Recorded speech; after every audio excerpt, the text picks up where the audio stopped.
Hey, everybody. How the heck are you today? Russ Siegel here, your host for another episode of Live with Sequoyah Fund. Thanks for joining us today. We have a very special guest, Ben Robbins with the Small Business Technology Development Center. That's a mouthful, so we're going to say SBTDC.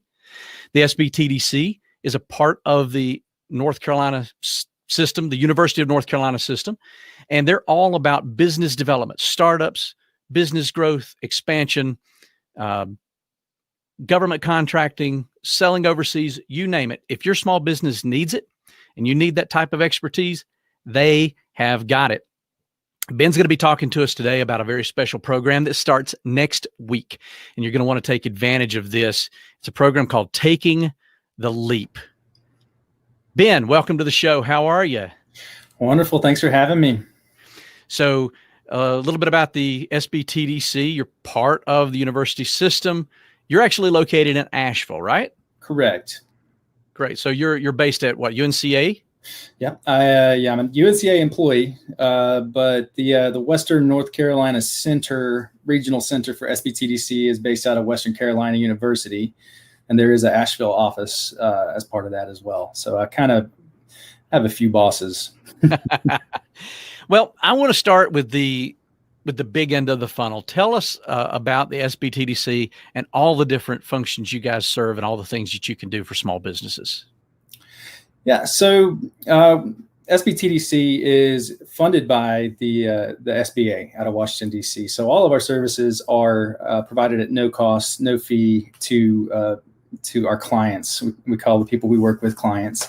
And we're matched by the University of North Carolina system, as you mentioned. So again, we're essentially a government extension office, sort of like an agricultural extension office works for farms. We are the same for small businesses. And been around since 1984. And typically the SBTDC has focused on existing businesses, what we would call mid-sized businesses that have 10 or more employees, have been around a few years, and been around long enough to either go through a growth period or face some sort of a crisis, which usually both happen around the same time.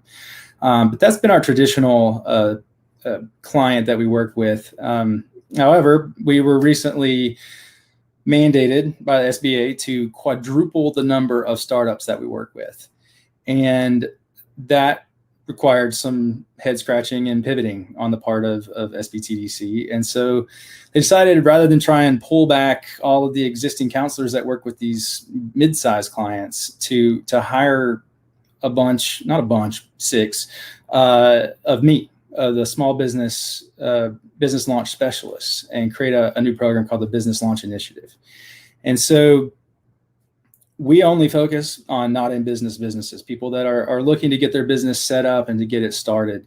My ideal client is someone who is in the process of starting up, has kind of figured out their idea, has started to test it out a little bit. Maybe it's still a bit of a hobby, but they're ready to go full time with it, or start gearing up to get to that point. And so they're ready to file an LLC.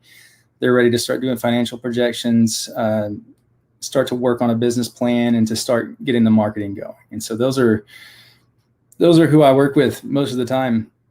A lot of times, go ahead. Well, I was just saying, talk to us about that climate, because my goodness, right now is either the worst time to start a small business or it's the best time to start a small business. What are you seeing out there in terms of the attitude of people who are thinking about starting a business? In a lot of ways, it's the best time. There's a lot of advantage to starting a business during an economic downturn. And on top of that, the sort of running theme that I see are people who are top-notch employees, but they keep getting laid off because of recessions. And they're just kind of sick of it. And they're tired of not having the control over that would allow them to at least know their own destiny. And so they're starting their own businesses. They're going it alone. They're ready to branch out and take that risk on themselves. But at least at that point, they're working for themselves. They're working for their own vision. They're not necessarily following someone else's vision and trying to make somebody else a bunch of money. So it's that is a recurring theme that I've seen this year. and since COVID broke out. And, it's also a good time because, it's sad to see a lot of existing businesses go out of business, but it's tougher for them to pivot into the current climate than it would be for someone to start in the current climate. And so what it means is there's a lot of cheap inventory out there. There's a lot of cheap equipment coming on the market. There's space coming available. Rents are going down. Business loan interests are going down, all these different things. And so it's really allowed a lot of entrepreneurs to jump into the space that that might not have taken advantage of it otherwise. Another thing is retirees. I think there have been some people who've had to retire sooner than they wanted to, that either were laid off or their company closed, or they just weren't comfortable going into work anymore. And so now they're also setting up their own kind of sole proprietorships, their own practices for whatever they were doing in terms of professional services. So I'm seeing a lot of those as well. I think that's the American way. I mean, we go through this period, I think, right after the pandemic started, where people started this navel gazing. They're looking at their belly button going, oh, woe is me. And a lot of businesses didn't really know how to react. I think it's interesting, the point you made about it's easier for people to get started than to pivot. That inertia is so dangerous sometimes. And I think that's why we do see a lot of businesses closing. I really think we've seen businesses kind of fall into one of two camps. The businesses that just threw up their hands and said, can't do it. Don't know what to do about this.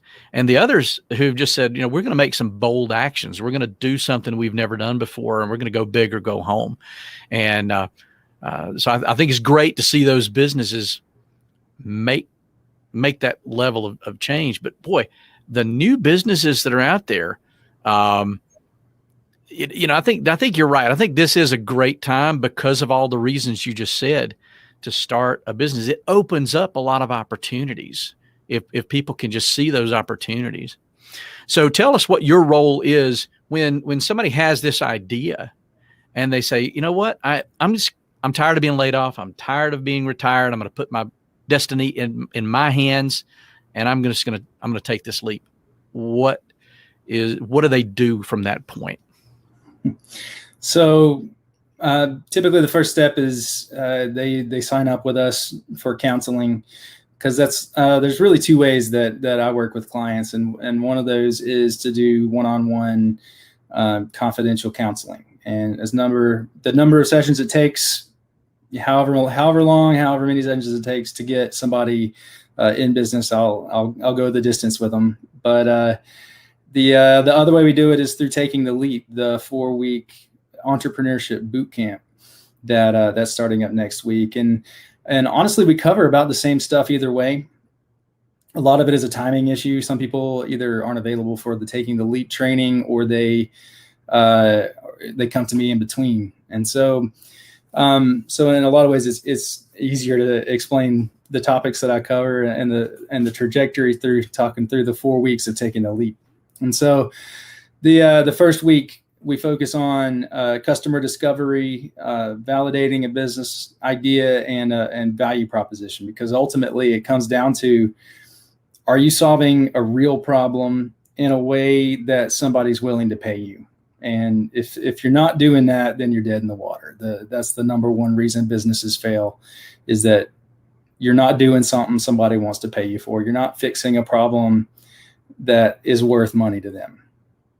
And so that's why we start there. And then in week 2, we talk about business planning. And most of the time, the businesses that come to me, they're not ready for a full 40-page boring business plan. They're at the stage where they need to focus more on the 1-page business plan, a business model canvas, or a lean business model canvas. So we work through tools like that are a little more accessible and adaptable to help folks really hone their idea and get it polished. And then we also talk about business structures and what the advantages and the pros and the cons are of an LLC versus a corporation, or is it better to just stay as a sole proprietor? And then Week 3, we talk about financial projections and planning. And I mean, nobody's getting their CPA license out of week 4. And that's not the goal. We're not setting people up with QuickBooks, but we are giving people hopefully the tools that they need in order to make good decisions about the viability of their business, in that the pricing and their projected sales and all those sorts of things add up into something realistic. Because you'd be surprised the number of times people end up having to sell 1 million widgets a day in order to make ends meet per their pricing structure. So we really want to ground the pricing and the financial projections in reality, and then also make sure folks know what they're looking at in terms of startup costs and getting a kind of cash flow runway set up.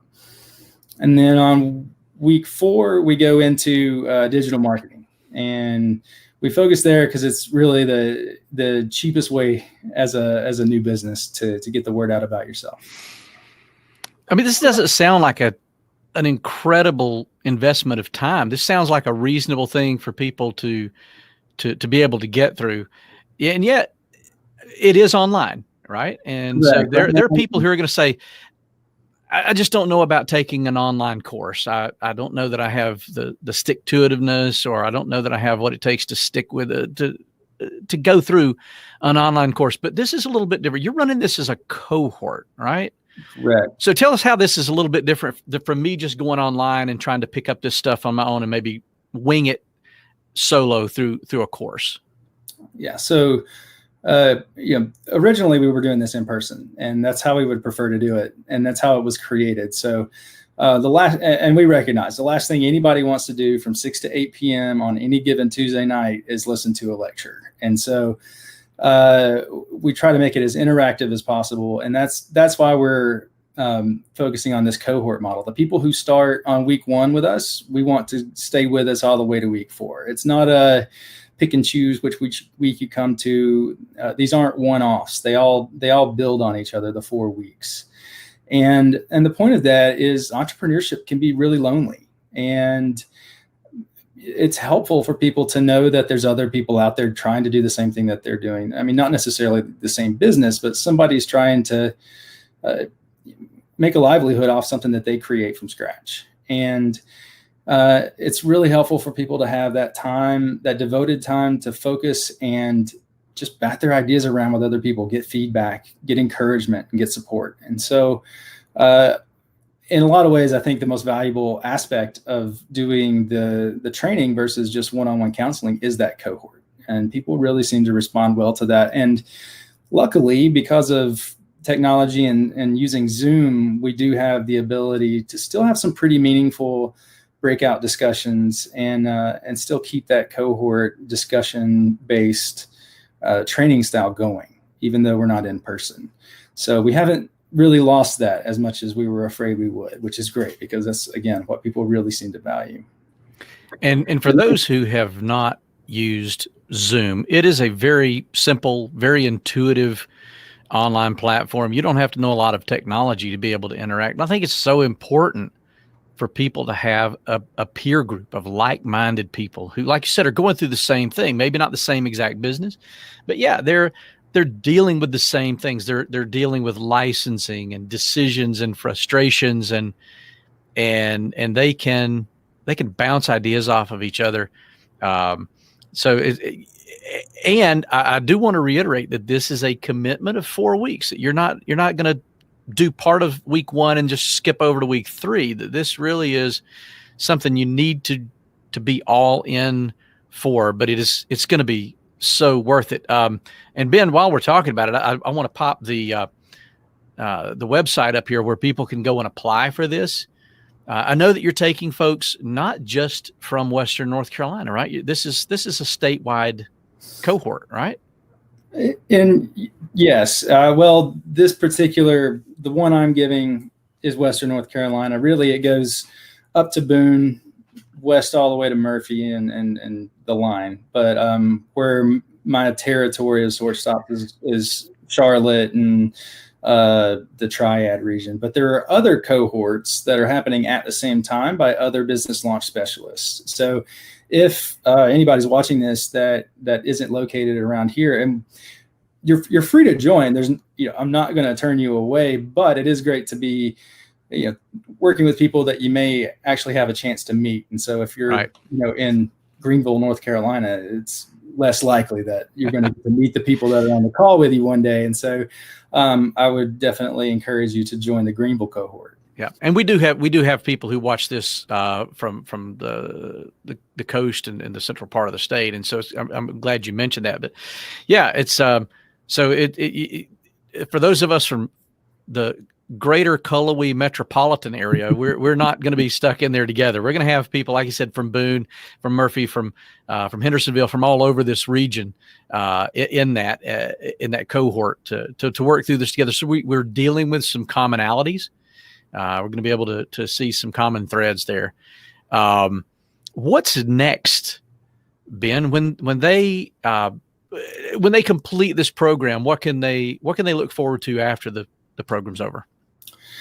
So a few things. One, I wanted to jump back into the time commitment you were talking about. In terms of the class time that this actually we're asking of people, it's 8 hours over 4 weeks. So it really isn't a ton of time. But you can expand on that. I do a lot of one-on-one counseling with people who are in the cohort throughout the cohort. So there are optional homework assignments that you can take advantage of. And so if you put together a financial projection, a cash flow projection or something like that, I'm happy to meet with you one-on-one and go over that and give you feedback on it. And so, I'm available for that as well. So it's, you can put in more time beyond that 8 hours, but, and it varies after the cohort. Some people start their business right in the middle of it and they go through the 4 weeks and then they're kind of good to go. And I'm happy to send them on their way. Other people, I'm still working with clients from my very first cohort back in February, who I learned today just recently launched. So, it's up to the entrepreneur how much time they need and what they need, and I'm happy to stick with you. The other thing is we have a lot of great partners, and the reason that I'm working hard to kind of market this and get the word out about it is because it is new for SBTDC, but it's not a new thing in Western North Carolina. There are a ton of really valuable resources that are available to entrepreneurs and small businesses out here. And so, we're not mutually exclusive. We're all partners and we all work together. And so I want people to know about the SBC at, AB Tech, Haywood Community College, Blue Ridge Community College, you name it, Southwest. The SCORE, the mentors at SCORE are great to work with, and we like to partner with them, and as well as Mountain BizWorks and Western Women's Business Center, on and on and on. All these different great partners in the area. We want folks to know who they are. So on week 4, I work really hard to get representatives from all of those organizations onto the call to meet with the cohort, and we break folks out. If we let them give a little pitch, like a 2-minute pitch about who they best serve and how they best serve their clients. And then I allow everybody to break up and to go talk to more in more depth with each of those representatives. So that way, hopefully they have a handoff to another organization that can take them even further beyond what Taking the Lead does. And I oftentimes still work with them as well, but why not take advantage of all these great no-cost resources? Absolutely. And you mentioned one of our sister organizations. We're a CDFI, Community Development Finance Institution, and so is Mountain BizWorks. And I think the thing that makes Mountain BizWorks so unique is they have an incredible presence in the Hispanic community. Mm-hmm. They have Spanish-speaking counselors, loan officers, and so if you know somebody in that community who's looking to start a business, we very often send people over to them. It's not that we're not wanting that business, but if we can help people with a better fit, And we've done the same thing, with Score, and we try to pick and choose, where do we think this client might be a better fit? And I think where you are at the SBTDC, we used to talk about you guys as the high growth, high impact folks. And so it's good to see that you're getting more into the startup world, because that is certainly needed right now. And I think entrepreneurs are the folks who are going to bring us back from this economic collapse, calamity, however deep you want to get into it. But you used a word that I would like to correct, and you said free. And I always tell people, you guys are not free. This is your tax dollars at work. Yeah, no cost, no fee. This is prepaid. It's prepaid. It's no immediate cost. Yeah, it's not like Ben's out there doing this out of his a charitable heart.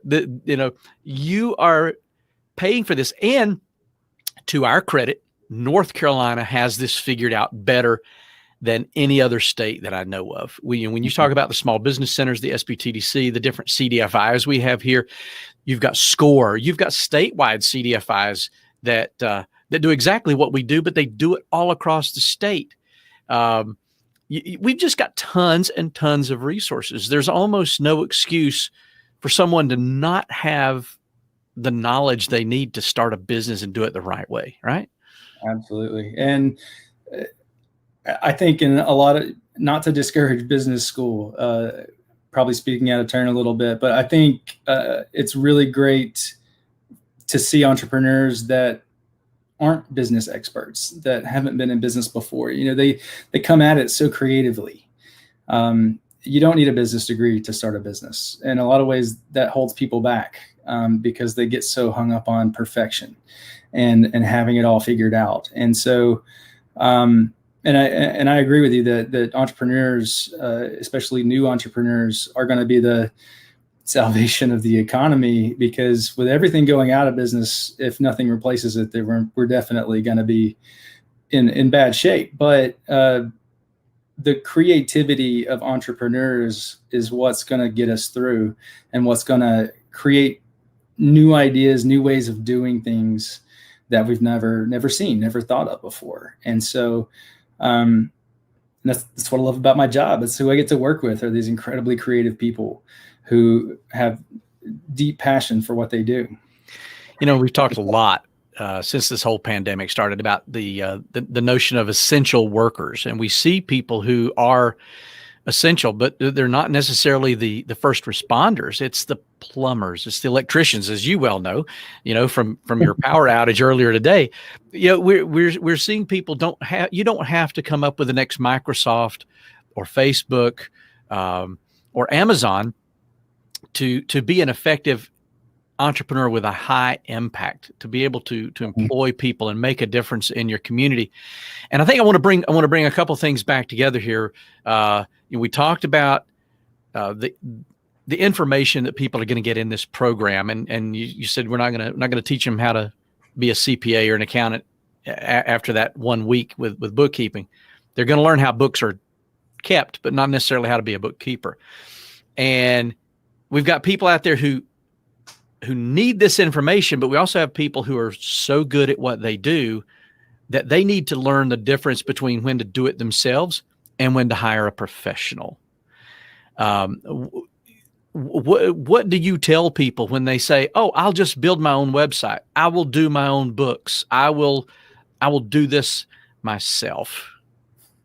If you like doing it and you're good at it, then fine. Then build your own website, do your own books. There are people that's their thing. They love to do it, and that's a fine use of their time. But if you're doing it to save money, it's not going to save you money. It's going to end up taking up too much of your time that you could be putting into making your business better, and you're probably going to mess it up and not do it as well as if you paid somebody. And it's oftentimes a lot cheaper than people think. And that's another thing. When we were in person, I was working really hard to get CPAs and lawyers and bookkeepers in the room, just so that people could meet them and realize they're not a bunch of scam artists. They're not trying to take advantage of naive entrepreneurs. At least not in Western North Carolina, not the ones that I've met. And we've got a long list of good partners that we refer people to. And so it's not as expensive and scary to hire an attorney or a CPA or a tax attorney or a bookkeeper. I mean, it's like $30 to $50 a month sometimes just to have somebody finish your books for you, especially if your business is simple. And it's so worth it. Again, unless you just really like QuickBooks. Then do it. Raise your hand if you just really love QuickBooks. We'll have a special chat with these folks later. And you're right. These people are not scam artists, and they're not really scary, but they do have their own language. Right. And so I think that's part of what you're going to help them with over this 8 hours, over 4 weeks, is they don't necessarily learn how to do that job, but they're going to learn how to talk with these people and have an intelligent conversation with these professionals so that they get the results they're looking for, right? Absolutely. Yes. It's so much of it's about vocabulary and familiarity. And so, we do pull up a balance sheet and a cash flow statement and those kinds of things and talk through those. It's very quick and very surface level, and we barely scratch it, but at least people will have seen that before they walk into an office with a CPA. And one of the other, I think, kind of goals that I have is to sort of prove to people what they don't know, because you don't know everything. There's no way to know everything about doing a business. There's too many pieces of it, and so it's okay to not know something, and it's okay to reach out for help, even if you have to pay a little bit to get it. And so, going through all of these topics, we cover a lot in 4 weeks, way more than anybody could possibly absorb. But at least I think pretty much everybody that's gone through it has had a moment where they're like, oh, wow, I really knew absolutely nothing about a business model canvas and how to complete that, and what it's for and how to do it. And then they'll take a crack at it and fail at it and reach out to me and ask for help. And they're like, it is unbelievable what this did for my business idea. I understand my business so much better now that I've tried that out. And I'm going to stick with it. I'm going to keep using this tool. So a lot of it is about familiarizing people with tools, not so that they become experts in those tools, but that they at least have a toolkit that they can leverage whenever they need to.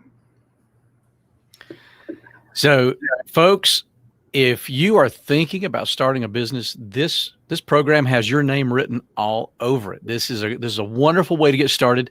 You're going to learn that vocabulary. You're going to learn how to talk with professionals. You're going to learn all of the things like Ben was saying. You're going to learn about break even and how many widgets are you going to have to sell every day just to make it, just to stay in business. There's so many things that you're going to cover. It's going to blow your mind in this few weeks that you can have with him. You have right at the bottom of your screen a URL there. You can go to sbtdc.org/taking the leap /sept for September /apply. Do that right now. Go ahead and sign up. This is virtual, so you're not going to run out of chairs, right, Ben? Nope, there's no limit to the chairs. And also, if you can't do September, we'll be doing this again. I mean, I'm required by my boss to do it at least 4 times a year. This is my 4th time this year, so I'll be doing it at least 4 times again next year. So that's awesome. If it doesn't work out this time, keep a check for upcoming dates. We'll be doing it again. So stay in touch with the SBTDC, and they'll be posting when this will happen again, because like Ben said, sometimes you don't start your business right at the end of this course. Timing is everything.